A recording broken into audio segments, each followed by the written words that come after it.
অনেকেই তোমরা মনে করো যে ড্রেসের সাথে ম্যাচিং করে আই মেকআপ করলে মনে বেশি ভালো লাগবে, ব্লু কালারের সাথে ব্লু আই মেকআপ, গ্রিন শাড়ির সাথে গ্রিন আই মেকআপ। বাট না, সবসময় সেটা ভালো লাগে না, একটা হেভি হয়ে যায় লুক। তার থেকে বেশি ভালো লাগে যদি নিউডের ওপরে একটু আই মেকআপ করা যায়। সো সেটাই আজকে দেখাচ্ছি। Hi, I am Moumita from Moumita's makeover and beauty academy. আজকে আমি আমার মডেলের ওপরে একটা এরকম নিউডের ওপর আই মেকআপ করেছি। দেখো শাড়িটা পরিয়েছি কিন্তু ডার্ক ব্লু কালারের ওপরে, কিন্তু আই মেকআপটা করবো একদম নিউ ওয়ার্ম শেডের উপরে। যে কোনো নিউড ওয়ার্ম প্যালেট থেকে তোমরা এই আই মেকআপটা করতে পারবে। ডার্ক কালার থেকে লাইট কালার দিকে পরপর স্টেপ বাই স্টেপ এগিয়ে যেতে হবে এবং এমনভাবে কালারগুলো অ্যাপ্লাই করতে হবে না একটা অপরের সাথে খুব সুন্দরভাবে ব্লেন্ড হয়ে যায়। আর মিডিলে আইবলের উপর দিয়ে দেবো আমরা একটু কপার ব্রোঞ্জি কালার, শিমারি কালার, আর কর্নারে দিয়ে দিয়েছি একটু হোয়াইট কালার। এক্ষেত্রে হাফ কাট ক্রিজ, ফুল কাট ক্রিজ বা হলো কোনো কিছু করার ব্যাপার নেই।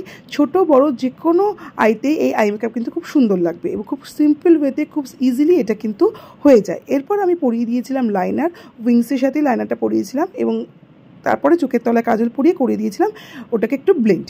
তো নাও আমার আই মেকআপ ইজ রেডি। তোমরা দেখো কেমন লাগছে আই মেকআপটা, অবশ্যই জানিও।